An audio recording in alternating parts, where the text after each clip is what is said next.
Hello, welcome to this episode of the Code of Honor podcast. This is our Death Before Dishonor preview episode / some news episode. The Ring of Honor train is moving. My name is Kyle. This is my co-host. My name is Kylie. This is my co-host Kyle. Even I'm confused at this point, but anyway, we have a lot to talk about this week, so let's just get on into it. So, some news that Kyle was pretty excited about, and I'm excited too. Honor Club is getting a little bit of a makeover. And I know Absolutely. you have some gripes with Honor Club, and people who have watched the show in the past know that you're a little bit bitter about it.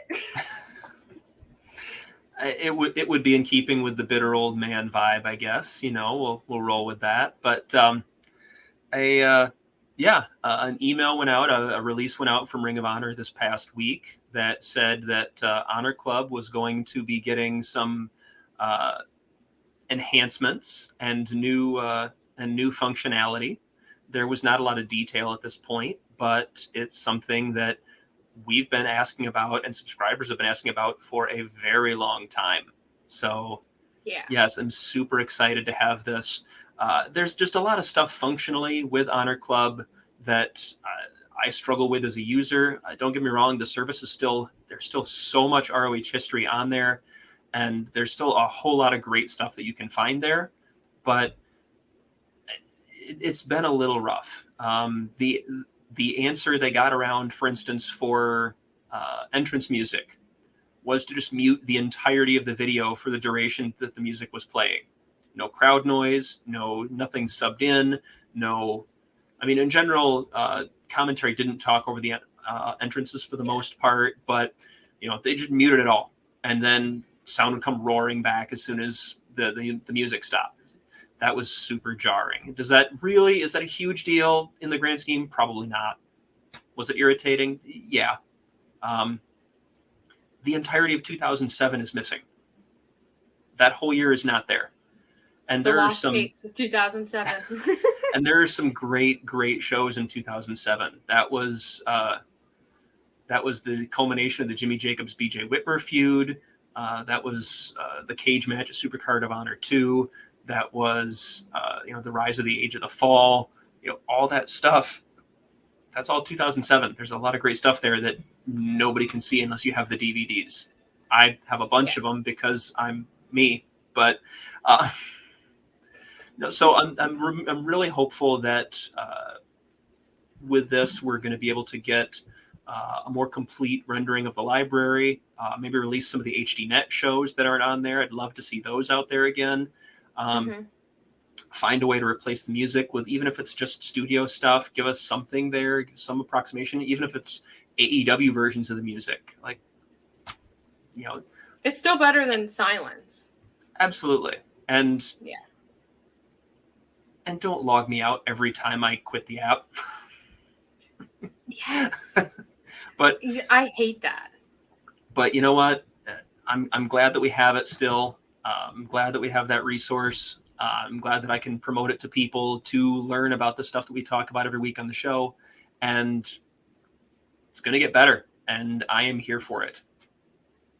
I hope this is the first step in a series of big changes to Honor Club, because I think it needs it. So moving into news that's not as kind, not as happy. No. This is sad news, but I think it's news that maybe if you're an old time wrestling fan, maybe you kind of suspected this. So Alison Danger, who, if you are a Ring of Honor fan, you probably remember her. She was on the sessions with Renee Paquette, which is her podcast, and they talked a lot about women's wrestling, sort of that period of time when women's wrestling was on the cusp of revolution and fans were really starting to get into it. And she recalls the early days of women's wrestling in Ring of Honor when fans were, kind of hateful, spiteful, and outright violent towards the women in Ring of Honor. And if you're a Ring of Honor fan, you probably knew this. But I think for a lot of wrestling fans, this comes as a bit of a surprise, because I think when you look at wrestling fans, I think a lot of them didn't watch Ring of Honor during this period.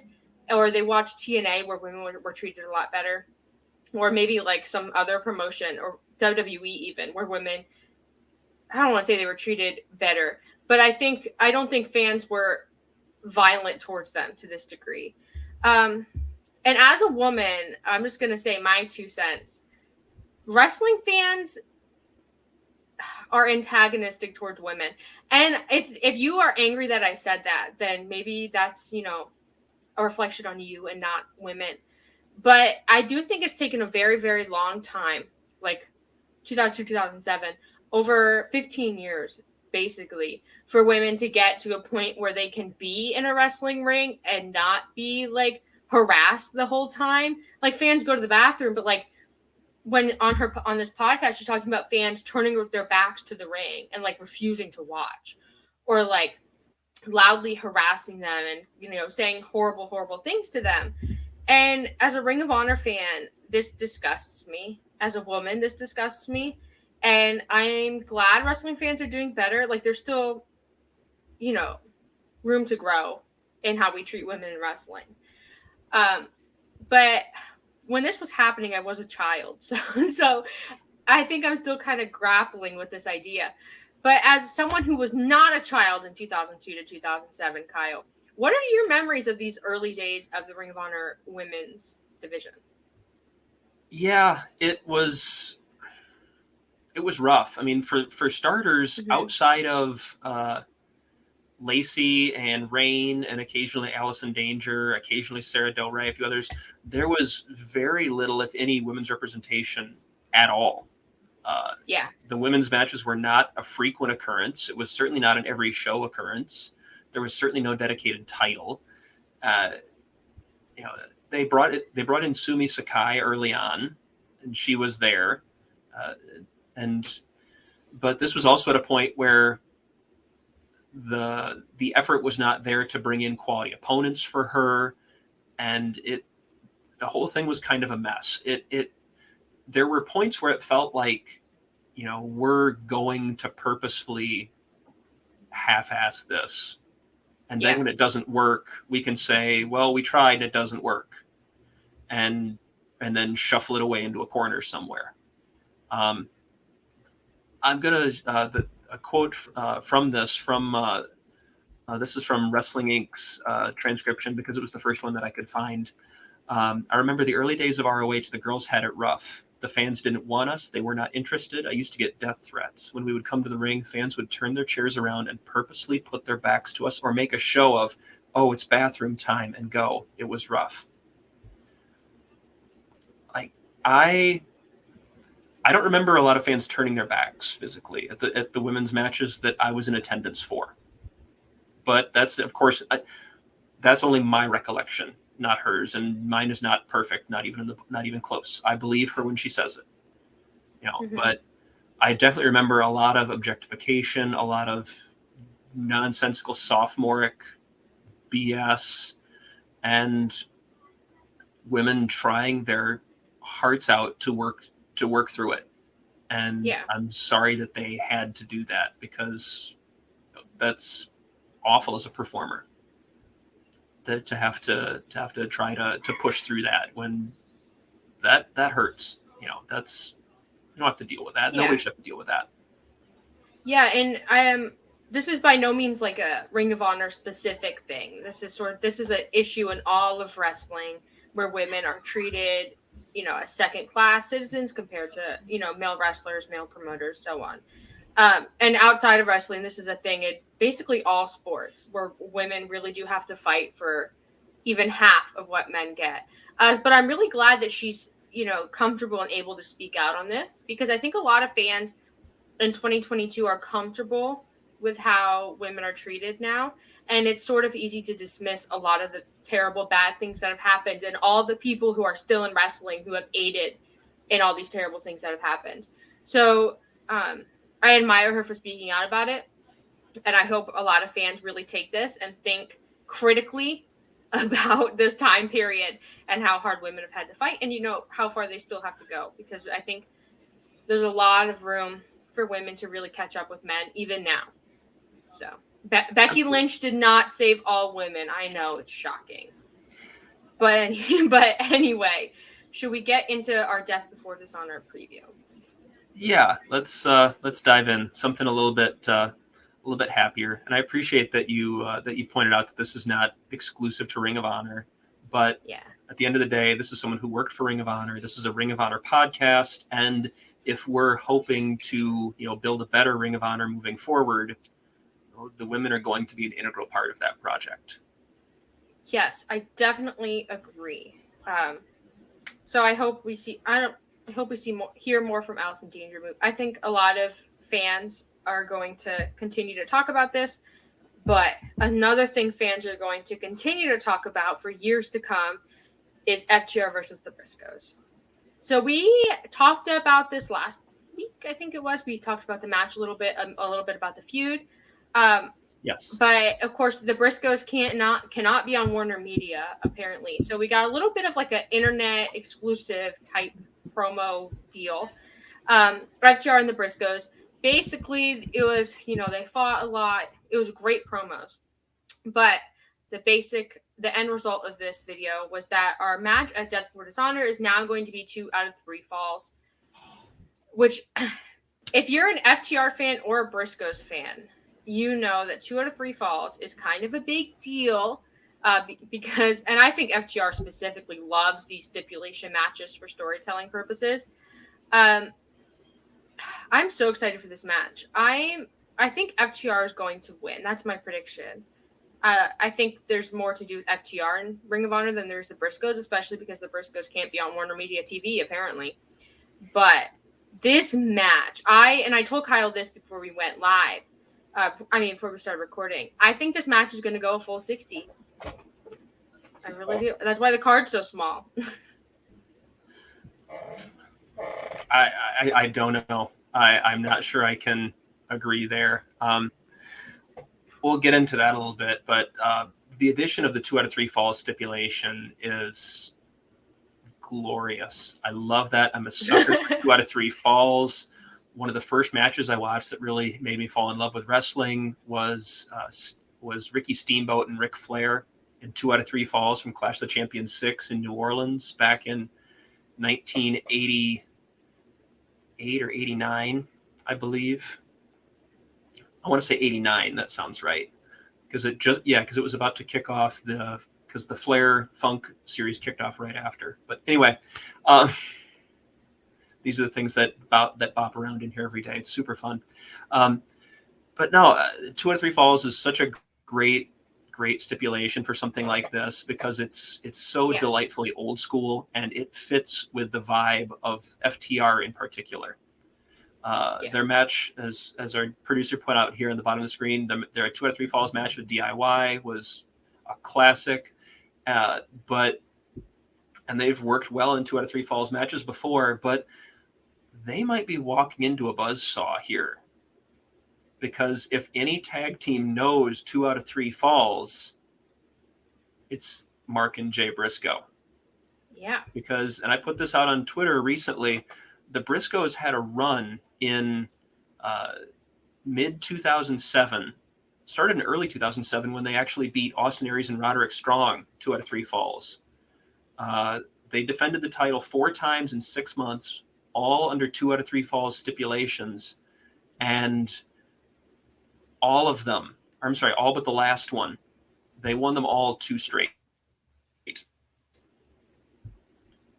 They beat Kings of Wrestling at ROH Domination in Philadelphia in June, 2 straight. They beat Claudio and Matt Sydal at United We Stand a couple weeks later, 2 straight. They beat Generico and Steen at Manhattan Mayhem 2 straight. The Briscoes have had a run on this stipulation, and I'm going to go out on a limb here, and you're not going to like me for it, because I'm going to pick against FTR. I love me some FTR, but for some reason, I think the Briscoes take this. I can't place it. I haven't heard anything definitive that says they cannot or will not be on Warner Media. I think the Briscoes take it.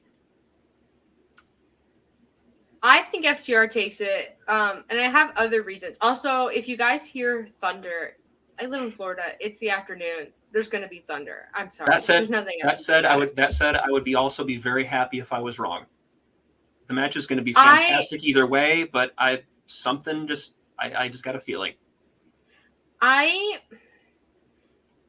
think when I look at FTR, I think with Swerve and Our Glory winning the AEW World Tag Team titles, I think we're still going to have, by the end of the year, FTR versus the Young Bucks 3.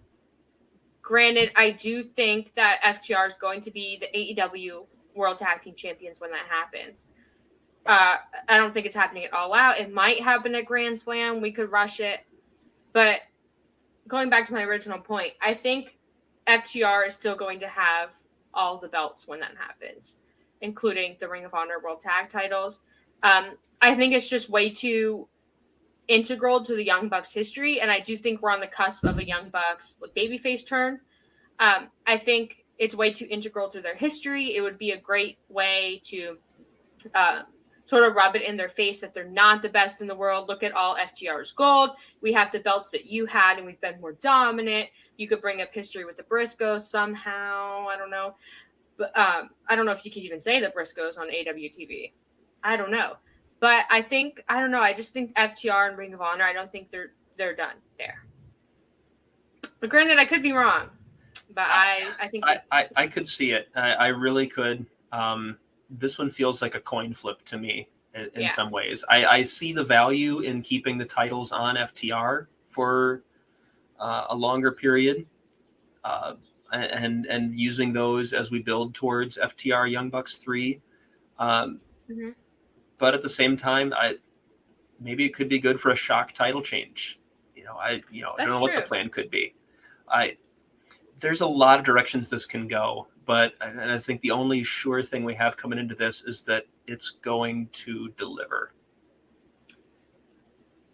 So I also agree. And I'm looking at the next match I have on the list to talk about, and so we have Samoa Joe versus Jay Lethal. And listen, before we started recording this, I was checking with Kyle, making sure I had all the matches on my list, and I had forgotten this match. And that is how I feel about this match. I think it goes on second, regardless of who's first, and I think we get it done and over with. I think Samoa Joe wins. This feud is so played out that it's so sad I have little to no interest in the culmination of the feud. I think the match will be great. I'm excited to see Samoa Joe in a ring again because he's been kind of MIA. I don't know what he's doing. But I think they could have done so much more with this feud. I think it's mishandled. I think Joe wins. I think I said that. That's my prediction, Joe. I would have to agree. I think this has been mishandled. I think it's been a missed opportunity. I don't know about the severity of any actual injury to Joe. That's been the storyline reason. I haven't been paying super close attention to the news of the sheets or anything coming out about that. But the total and utter absence of Joe for 95% of this feud has been, frankly, beyond disappointing. Yeah, it's crazy.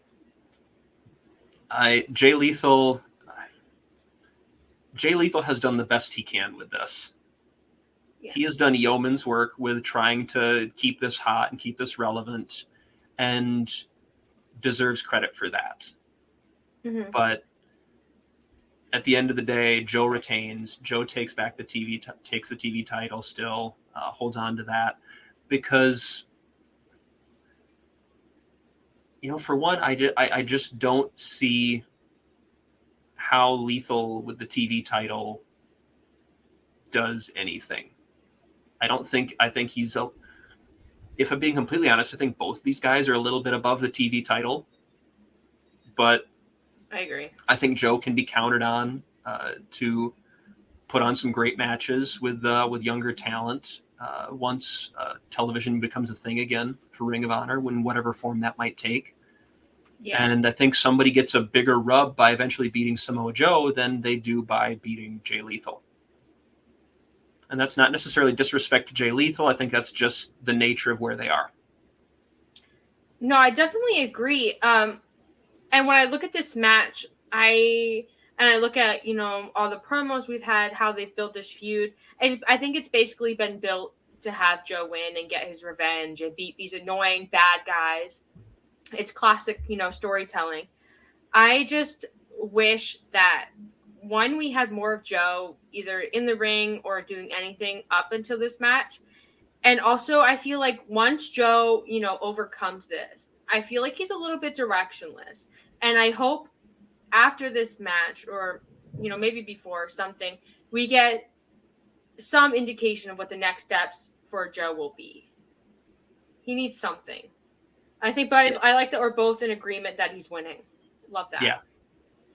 Yeah. No, Joe's absolutely taken this. And the easiest solution is to go with something similar like to what they're doing with the TNT championship at this point in AEW. Some kind of a weekly open challenge.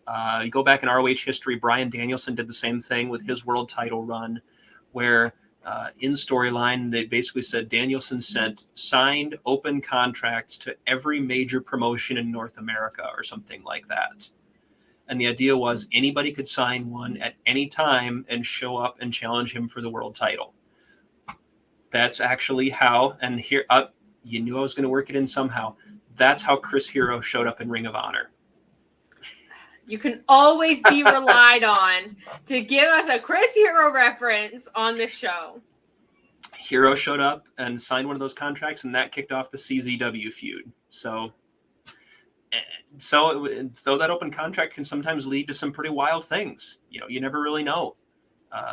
With AEW sharing a universe with Ring of Honor, any number of people could show up through that at any given time and go and challenge Joe and could put on some great matches. So, yeah, Joe retains, and hopefully we move on to something a little bit more fun. I agree. This match, the next one we're going to talk about, I'm super excited for. I think it's going to be a sleeper. We have Wheeler Yuta and Daniel Garcia. I'm going to let you talk about this match first, because I have a very specific way I want this to play out, and I want to see if you are going to say it first before I tell you. So Okay. Let's see. Okay. Let's see here.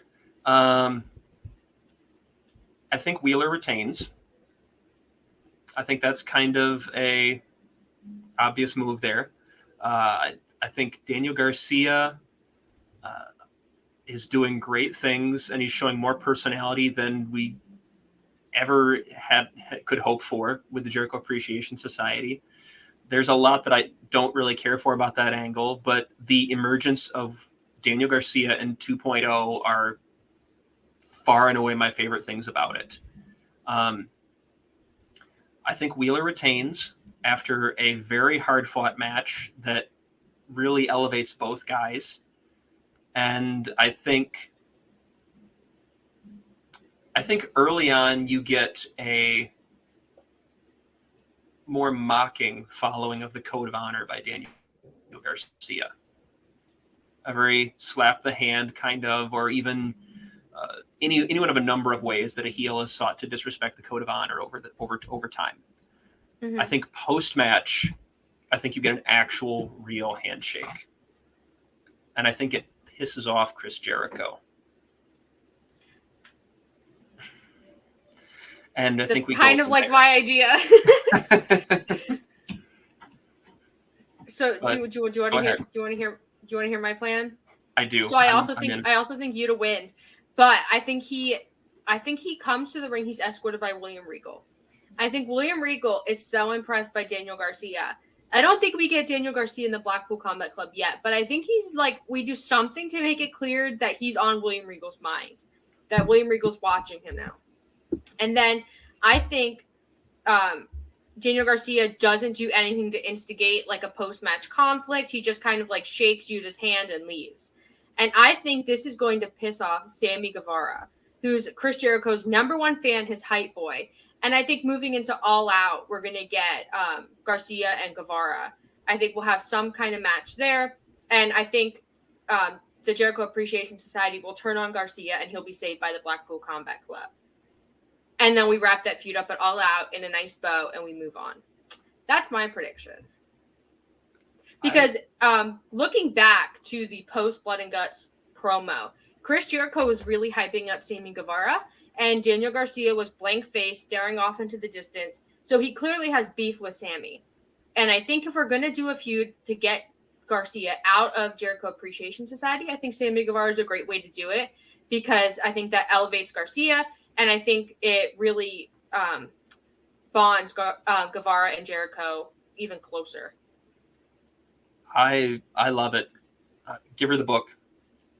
Give me the book right now. Me, Tony. I love it. I think Sammy Guevara might actually be more hateable than Chris Jericho. Oh, you're so right. You are so right. And I think it will be super cathartic, potentially seeing a babyface BCC adjacent Daniel Garcia twist him into knots. Yes. You see the vision. You see the vision. I'm here for it. I am 100% here for it.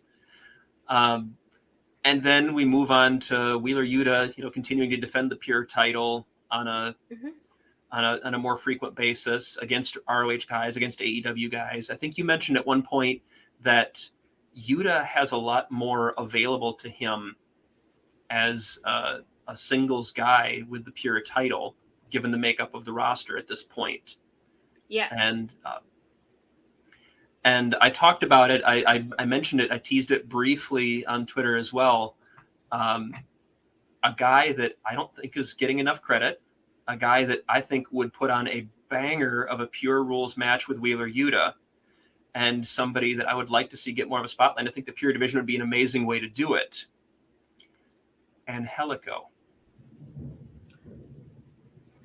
Interesting. I think Angelico would, with that odd little submission sort of style of his, I think that would be a lot of fun. It really would. And you know what? They could do that match like on a TV debut or something. And I think a lot of people would tune in to see it. Because I will say Angelico is kind of like the one of the most underrated wrestlers in AEW. And I think fans know that. And I think a lot of people would tune in to see it. Give us the books, Tony. You had 2 great stories in 2 minutes. I'm trying to remember when it first occurred to me, but I think it was when I was watching Angelico. He just had a match on Dark, I think, against somebody recently, and I just went, I think that would be a banger of a Pure match, and I just started thinking about it. I really want that now. You know what? We need to start writing letters. We're gonna write letters to Tony Khan, and we're gonna get all our, because we have so many good ideas, Kyle. It's true. And Angelico defeated Wheeler Yuta in Yuta's second AEW Dark appearance. Look, and now Yuta. History. Look, we even have a feud. Look, Yuta is now I think objectively above Angelico in the pecking order, and that's gotta make Yuta's all grown up now. Yeah, and Angelico's gotta be jealous. He's gotta be. So there's your feud. Oh my goodness! Look at us. This is what people tune into our show for. There's a few weeks of TV for you right there.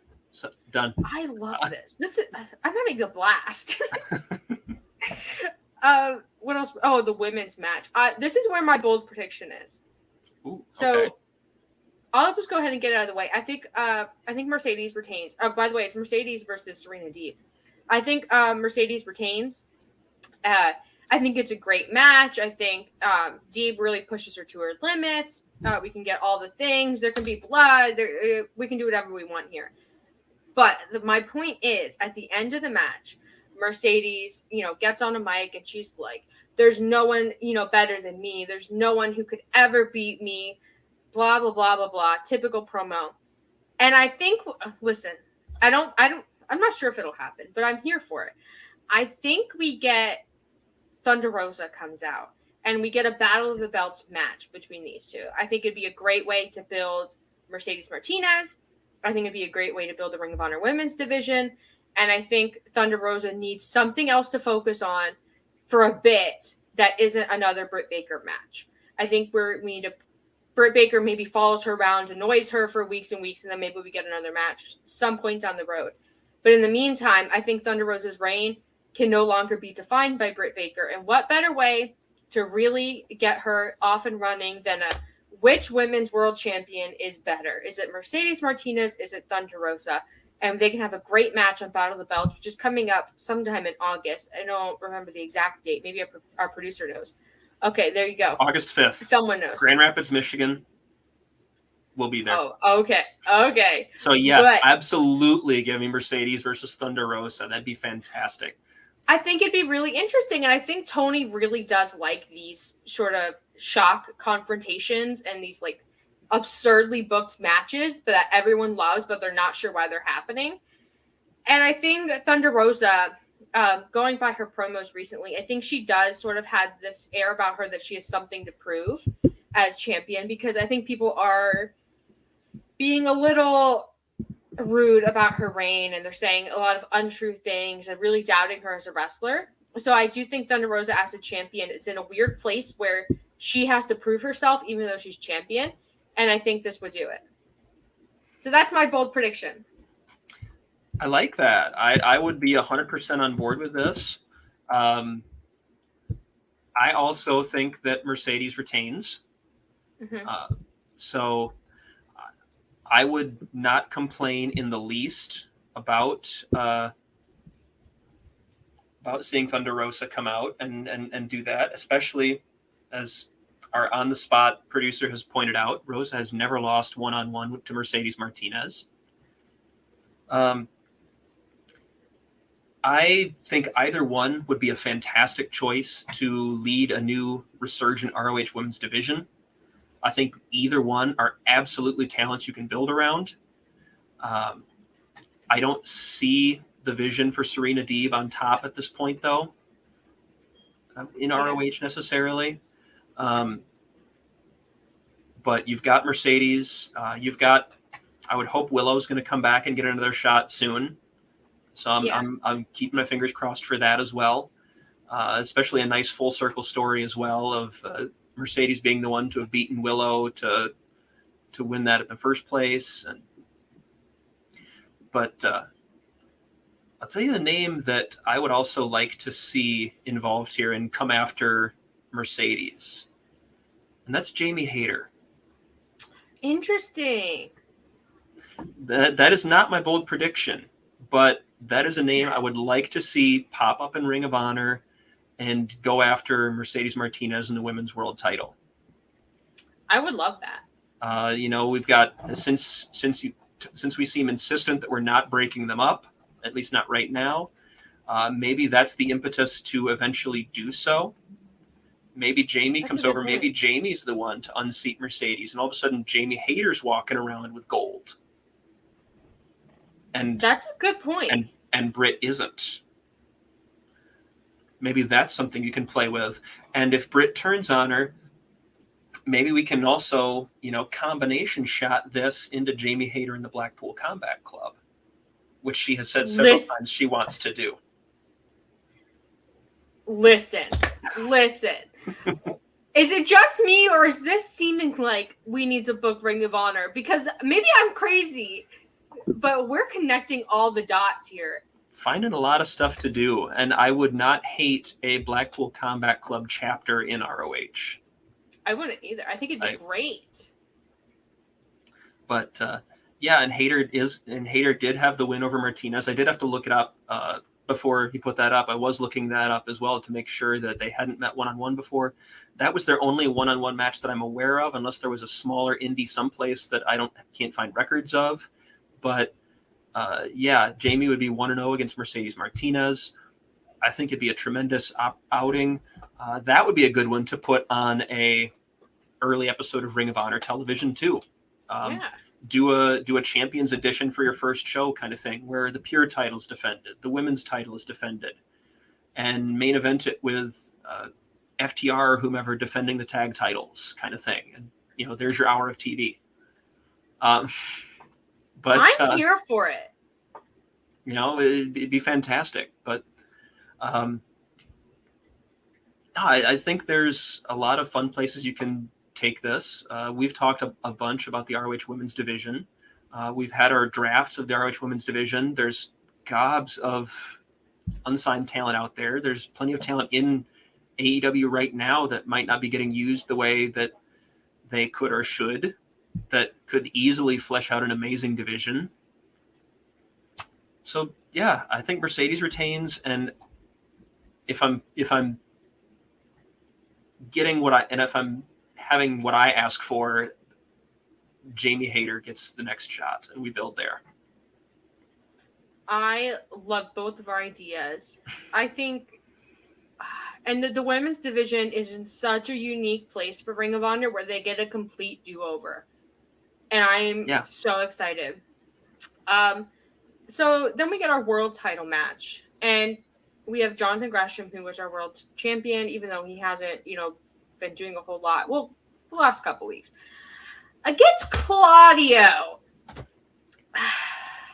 I think you know who I'm going to pick to win this. I think Claudio takes it.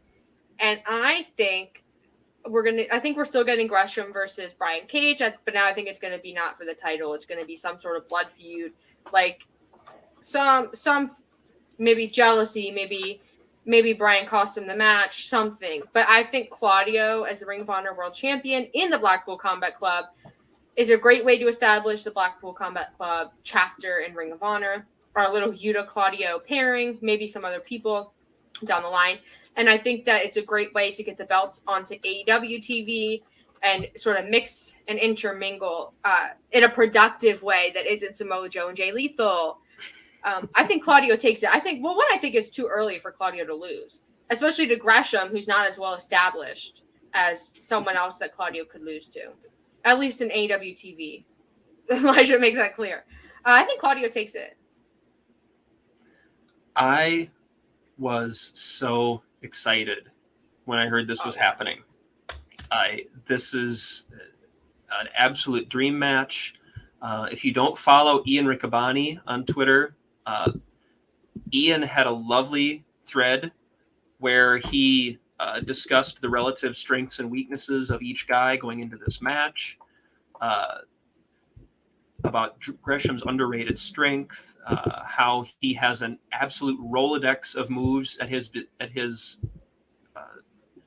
that he can call upon, that he can frustrate the bigger Claudio, that it's going to be absolutely fantastic. And any discussion of the best wrestlers in the world is going to have to include Claudio Castagnoli. And this is going to go a long way towards it. To my knowledge, Claudio and Gresham have never met one-on-one. This will be Claudio's sixth chance at the Ring of Honor World Title. 6 times the charm. He lost one-on-one to Takeshi Morishima. He then lost in a 3-way with Morishima and Brent Albright. And I know our producer always wants more Brent Albright content on the show. And then he came up short 3 times against Nigel McGuinness, the last of which was a 4-way, also involving Tyler Black and Bryan Danielson. So Claudio's had a number of shots, and he's come up short. Unfortunately, I think he comes up short again. I think I would love to see Claudio Castagnoli as ROH World Champion. I think he's put in the time and effort and energy and is over and is as hot as he has ever been right now. But I think you've just paired Gresham with Tully Blanchard Enterprises, and I think it's too soon to rip the title away from that. And I think there's more that you can do with Jonathan Gresham as ROH World Champion. And so I think Gresham finds a way to unseat Claudio and get it done. Especially because I'm still not convinced that Claudio is truly ROH long-term. That being said, this is where my bold prediction comes in. And after Gresham unseats one member of the Blackpool Combat Club, He's been calling out another one. I know where you're going with this. I think we get Bryan Danielson to come out to challenge Gresham next. Okay, but does Danielson beat him? Danielson doesn't beat him either. You're going to feed Gresham the entire Blackpool Combat Club? What about Mox? Does he get Mox? No. At this point, I don't know where the end game is, but I just feel like I have to find some way to get us Gresham versus Danielson because it's going to be too good to pass up. But I don't think Danielson is long-term ROH either. No. And as such you can't put the title on him either. But you establish Gresham in a huge way by having him knock off these two guys. And an audience that might not be as familiar with him suddenly goes, "Oh, this guy is the real deal." And Claudio and Danielson are over enough that they can weather that. I agree with points of what you're saying. You were so excited a couple minutes ago. Listen, I think we can get Gresham Danielson, and I don't think Gresham needs to be champion for that. I think my issue lies in the fact that the fans, they haven't really grabbed onto Gresham in the way that they need to for a world champion. And I don't think him beating Claudio and Danielson is going to get him the kind of heel heat that he needs to be like a star heel. I think fans are not going to enjoy that. And I think they're going to turn on him in a bad way because they already don't enjoy him. Well, AEW fans, let's be clear. Because I don't want the Gresham people to come for me. And when I look at everything he's doing outside of Ring of Honor, I think maybe being champion is not the best call, especially because he has his own promotion and he's doing indies and all these sort of things. I don't think Claudio is long-term Ring of Honor, but I think having Claudio as world champion on your first episode of TV or YouTube, whatever it ends up being, I think is a big statement. And I think we can still get our Gresham Danielson match much in the way that I think Garcia will be defended by the Blackpool Combat Club. I think Danielson will defend Claudio as his old friend. And I think Claudio is going to get absolutely pummeled by the big muscly men of Tully Blanchard Enterprises. And I think, after he wins the title. And I think Danielson is going to take issue with that. And I think he's going to accept Gresham's challenge. And I think he's going to put on maybe our first episode of TV. And I hope at this show we get TV announcements, by the way, or something. I don't know if we talked about that, but maybe our first episode of TV, we get that match. Maybe our next pay-per-view, maybe at Battle of the Belts, maybe something like that. But I think Claudio as your Ring of Honor World Champion is too big of an opportunity to pass up to gamble with Gresham, with your fledgling, baby Ring of Honor promotion. Because if you look at our other champions, they're all sure bets for AEW fans to cross over, except for Gresham. And I think that's an issue. I can 100% see where you're coming from there. And I appreciate that you laid out a roadmap that gets you to Danielson versus Gresham, because outside of the Ring of Honor World title being involved, that was my biggest question mark. Yeah. Was that what is Danielson's possible motivation for going after, and I'm gonna phrase this in a way that's gonna make it sound like I do not like or respect Gresham, and that is absolutely not the case. But why else is Danielson going after this little yapping dog? Yeah, and that sounds very disrespectful to Gresham, but that's the characterization there. Yeah, and I guess a beatdown of Claudio after he wins the title, especially if this is taking place in the middle of the card, because we both established that we believe FTR Briscoes main events. Yeah, I can see the vision there. I can absolutely see the vision there. I'm going to hold to my prediction, but I can 100% see your vision, and I would not hate it at all. In fact, I would probably really dig it. Yeah, and I think if you do Gresham Danielson on AEW TV, I think that's a big opportunity for Gresham to really show who he is without being burdened, but as being like the lost champion, or like the champion who doesn't make TV. I think we really do have. I think it's abundantly clear with how fans have reacted to Gresham that we do have to. We started here. We thought that we could start here with him, and now it's clear we have to start somewhere down here and really build him back up there. Because as much as he's known to like independent wrestling fans and Ring of Honor fans, I do think, and now it's like, and I think we can't deny that AEW fans haven't latched onto him the way that they have Yuda or Samoa Joe or Mercedes or FTR or any of these other Ring of Honor people. And I think Jay Lethal's in the same boat as Gresham, if I'm being completely fair.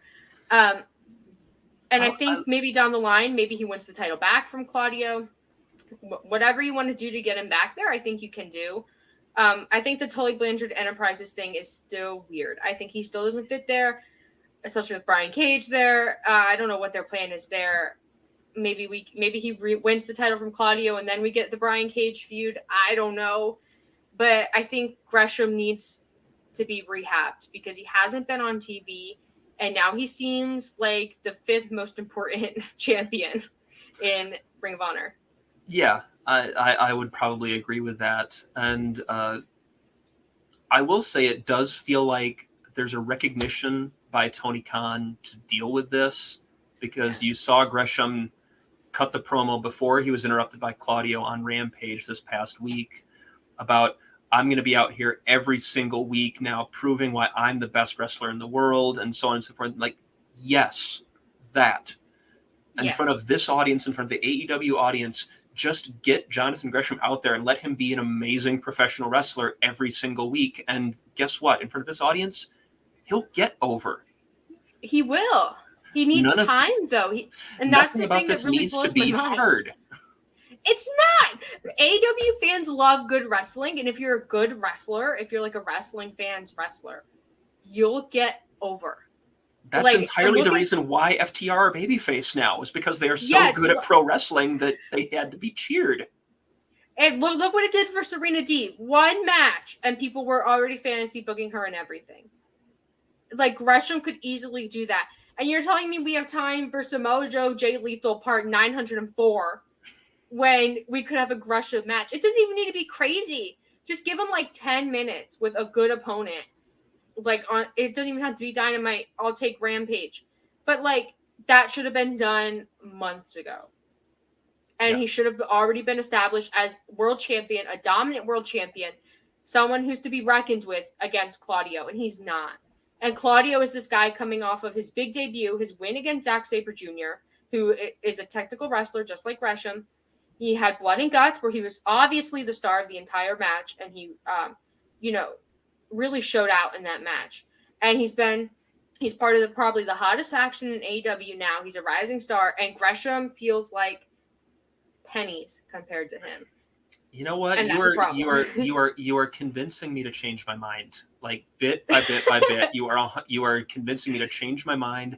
And here's another one that I'll throw at you, that Caprice Coleman, who deserves all sorts of credit. He's been showing up on AEW television a lot, and it's been fantastic to hear him to call these ROH matches. He's even shown up on Dark or Elevation and has been calling some of those as well. So you're getting the audience, the crossover audience, familiar with him. Gresham. He made a point about Gresham. Coleman made a point about Gresham during this match where he talked about Gresham having a bit of a glass jaw, and that he is so used to pure wrestling where you don't do strikes to the face, that Gresham struggled to deal with that once he got really put on his can a couple of times with strikes. And now you're going to roll him into the ring at Death Before Dishonor against a guy who throws some of the hardest European uppercuts in the game. And the story is really right there. And in the span of about 10 minutes, you have all but completely convinced me that Claudio Castagnoli is walking out ROH World Champion. And I am here for it. See, this is the give and take of the Code of Honor podcast here, where it's, we're a team, we're partners here. We're not in competition. Yeah, and you know what? I could be completely wrong. They could shock, have Gresham win. And then maybe we get Brian Cage jealous and then we build that feud for whatever show is happening soon, because Lord knows we have no other shows. But I think it's really interesting. I think Claudio being in there is such an interesting choice. And I think it really opens fans to speculate like we have been. And I don't know. I just think there's no one else they could have put there that would have been this exciting. No, absolutely not. And outside of maybe Danielson himself, depending on how healthy he was. And I know that was something that a lot of people wanted. I would still want Danielson versus Gresham. But this is going to be tremendous. Any Jonathan Gresham pro wrestling match is going to deliver. If all you're familiar with him is a few AEW appearances, go to YouTube, go to Independent Wrestling TV, go to Smart Mark Video, go to wherever you can find it and look up some of the stuff this guy has done. Like, he is an unfathomably good professional wrestler and is a fantastic champion for Ring of Honor. And it is a shame that he has not really gotten the opportunity to show that in front of this global audience. And maybe you're right in that he just needs a soft reset. Get the title off him, admit that since the hiatus, this has kind of failed, and give it another crack at building him back up, because the dude is too good to be kept away from the title for too long. And you know what? I'm all in. I'm in. I'm on the for ROH champion bandwagon. You've convinced me. And now if it doesn't happen, I'm gonna look like an idiot, but it's okay, because I think this is the best thing that they can do for Gresham is a soft reset. I think if we go further down this road with him, I think he gets into like Sammy Guevara territory where people don't just want to boo him, they don't want to see him. And that's not what I want for him. If he's gonna be a heel with Tully Blanchard, then I want him to be despised, but for the good reasons. Sure. And then when he beats Brian Cage and we can cheer for him again, it's gold. I still think that my bold prediction of Bryan Danielson being there can still happen. I just don't know. Maybe it's not. He challenges Gresham for the world title, but I think it's very reasonable to suggest that we see the American Dragon in ROH. Yeah, and not that he would come out with Yuda, but maybe you send William Regal out with Yuda, or maybe Claudio out with Yuda or something, and you can have commentary drop a line saying like the Blackpool Combat Club, they travel together because they train together, so they're all here. So just something so small that could give the fans a little bit of hope that Danielson would be there. And then you and I watching, point at the screen and just that. Yeah. And then you could really build into anticipation for that, and you could add so much more to the world title match, which 100%. I think it's a good matchup, but I do think it's a little, if we're being honest, it's a little hastily thrown together, and it could use anything that could help it. So yeah. All right. That's what I think is going to happen. I'm going to backtrack a little bit, because I had something just occur to me as long as we're spitballing things and I'm realizing how I could be wrong about predictions and things like that. Here's where I'm thinking about FTR and the Briscoes again. Oh. Been thinking a lot about this match, as have you been. Okay. And if I predicted the Briscoes take the title, I think they would take it 2-1. I don't think they would do the 2 straight gimmick. Mm-hmm. So that would mean 2 falls to the Briscoes and 2 falls to FTR. Maybe if this doesn't go 60, maybe we settle it once and for all with an Iron Man match.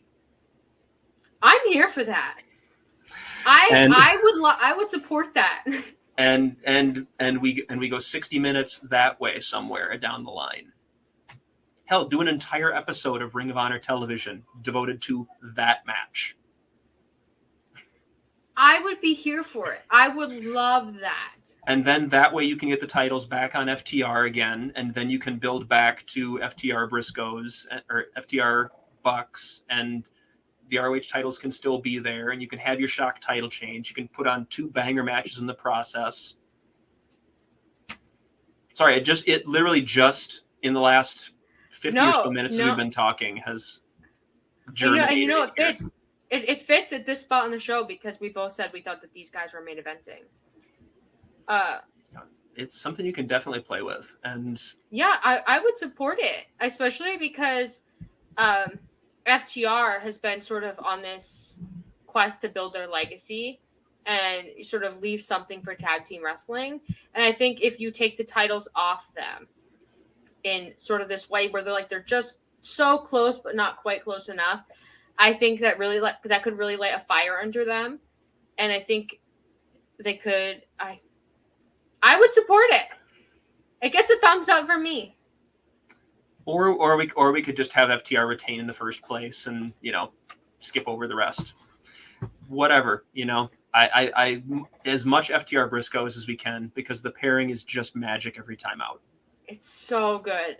Just 4 talented wrestlers who just understand tag team wrestling as it should be understood. That's all you need. It's the same thing with the Young Bucks and the Lucha Bros. Like that pairing, just 2 teams who understand each other so well and understand tag team wrestling so well. It's just magical. I love these rivalries that are just so natural but so intense. It's the best. Hey, it's and so 5 matches so far. If Supercard of Honor is any indication, in the next 4 or 5 days or so, I anticipate we'll see at least a few more. If not, that will be significant evidence towards Kylie's theory that they are going to go, if not the full 60, then close to it.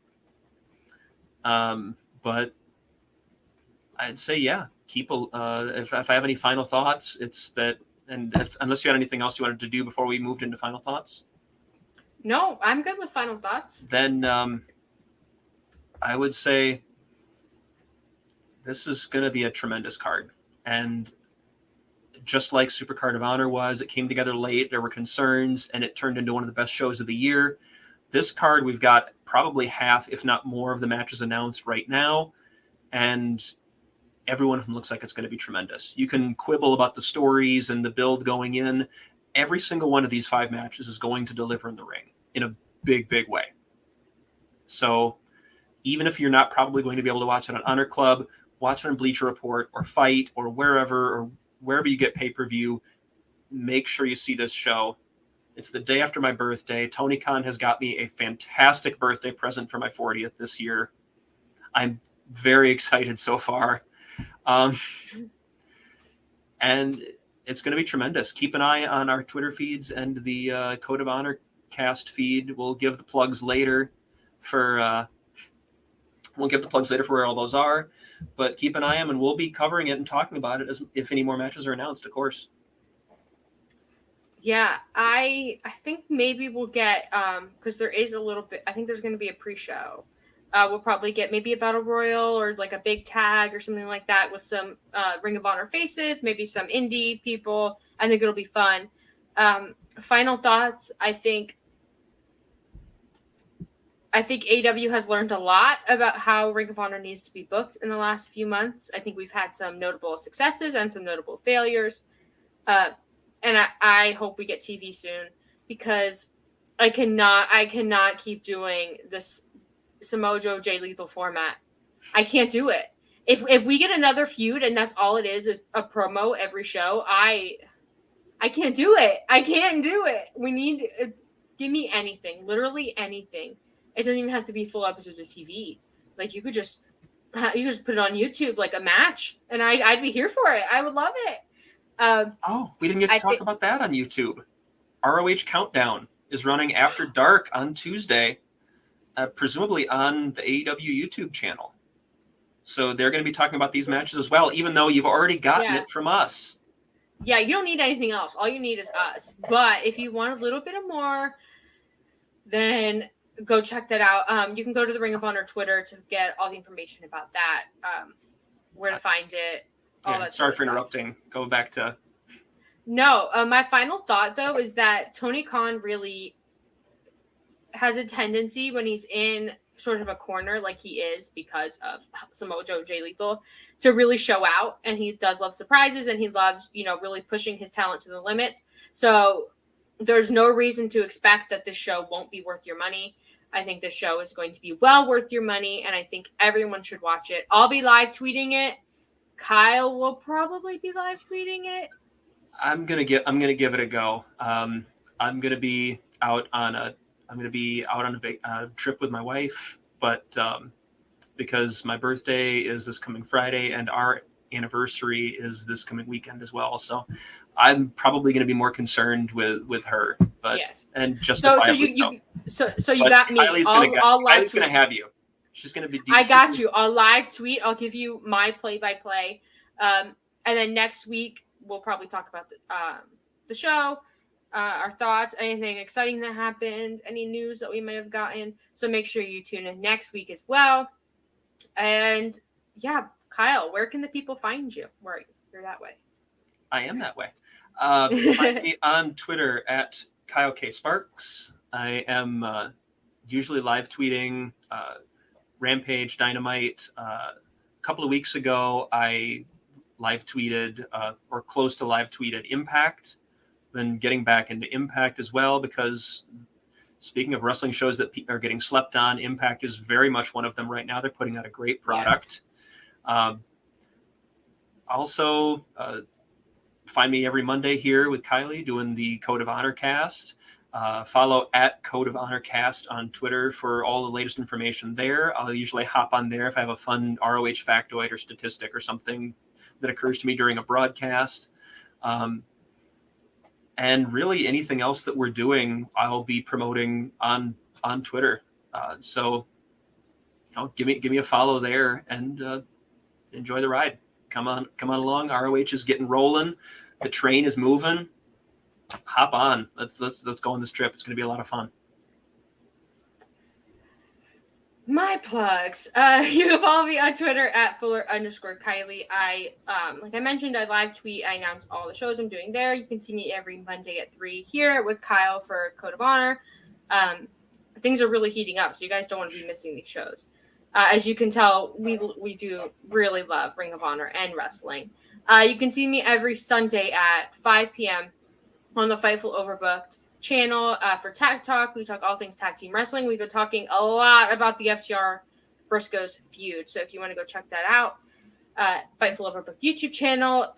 July 22nd, Haley and I, who is my Tag Talk co-host, are going to be on Astrid Asks. Astrid and Love Wrestling are doing a 24-hour charity stream to raise money for the National Network of Abortion Funds.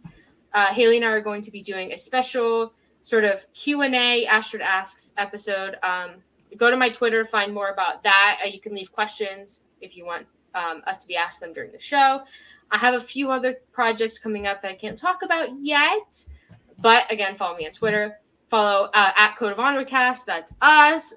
If you want to talk Ring of Honor, you can send us your thoughts, ideas, comments, questions, all that stuff. You can follow Body Slam on all socials, Twitter, Twitch, YouTube, Facebook, all the things. Make sure you check out, after Death Before Dishonor, you check out the Body Slam, what's the word? Post-show. My goodness. Our producer popped that up earlier. I wanted to make sure I reiterated that. Go check out the post-show. Lots of great people at Body Slam. And, support Body Slam on Pro Wrestling Tees. Go read articles. Kyle, which way are you? You're that way. He's, if you want editorials and you want them written, really, really well, go bother Kyle on Twitter about it. Make him write them because I love to read them. And really long, too. Oh, yeah, but it reads like a novel. It is incredible. Go to bodyslam.net and read what he's written so far, and then go tweet him and bother him for more, because he really, if you push him, he'll do it. It's true. But I'm a pushover. I mean, we'll debate it later. But all that being said, thank you guys so much for joining us, for sticking with us. We're over an hour, but I hoped you really enjoyed everything we had to say. We're really excited for this show. And hope you guys are as excited as we are now. Yes. I hope we hyped you up. And I hope we didn't set unreasonable expectations. And if we did, I'm very sorry. Like, looking back, like, maybe we were a little too crazy, but you know what? It's okay. It's Ring of Honor. You should be crazy. And I hope you guys really enjoyed it.